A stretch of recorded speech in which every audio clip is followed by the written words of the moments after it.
ভারতের ভূ রাজনীতিতে এখন এক গুরুত্বপূর্ণ প্রশ্ন ঘুরপাক খাচ্ছে। কেন এই দেশ এখনো মার্কিন সামরিক ঘাঁটি স্থাপনের পথে এগোচ্ছে না? মধ্যপ্রাচ্য এবং এশিয়ার নিরাপত্তা পরিস্থিতি ক্রমশ উত্তপ্ত হওয়ার মধ্যে এই বিষয়টি আন্তর্জাতিক পর্যবেক্ষকদের নজর কাড়ছে।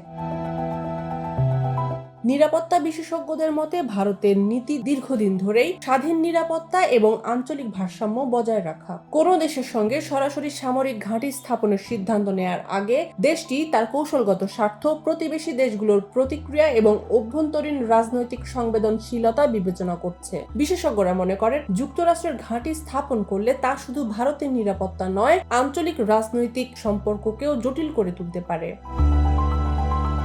চীনের সঙ্গে চলমান প্রতিযোগিতা এবং দক্ষিণ এশিয়ার শক্তির ভারসাম্য এই সিদ্ধান্তকে আরও সংবেদনশীল করে তুলেছে। ভারতের সরকার সচেতন যে ঘাঁটি অনুমোদনের সঙ্গে সঙ্গে প্রতিবেশী দেশগুলোর মধ্যে সন্দেহ সৃষ্টি হতে পারে এবং আঞ্চলিক স্থিতিশীলতাকে ঝুঁকিতে ফেলতে পারে।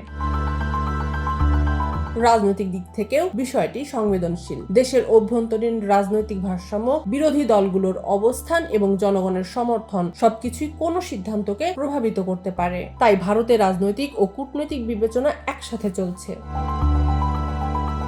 অর্থনৈতিক দিক থেকেও বিষয়টি গুরুত্বপূর্ণ। বিদেশি সামরিক ঘাঁটি স্থাপনের ফলে ভারতীয় অর্থনীতি, বাণিজ্যিক সম্পর্ক এবং সরবরাহ চেইনে দীর্ঘমেয়াদী প্রভাব পড়তে পারে, বিশেষ করে যেখানে যুক্তরাষ্ট্র ও অন্যান্য দেশের সঙ্গে বাণিজ্যিক সম্পর্কগুলো গুরুত্বপূর্ণ। সেখানে ঘাঁটির প্রভাব সামঞ্জস্যপূর্ণ রাখতে হবে। আন্তর্জাতিক কূটনীতির দিক থেকেও ভারত সচেতন। দ্বিপাক্ষিক সম্পর্ক এবং আঞ্চলিক অংশীদারিত্বকে ভারসাম্যপূর্ণ রাখা জরুরি, যাতে কোনো দেশের ক্ষিপ্র প্রতিক্রিয়া সংঘাতের সম্ভাবনা না বাড়ায়।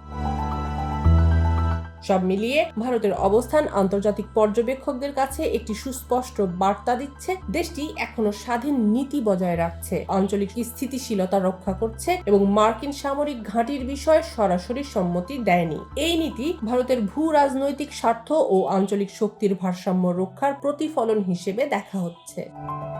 আন্তর্জাতিক ডেস্ক, নতুন কাগজ।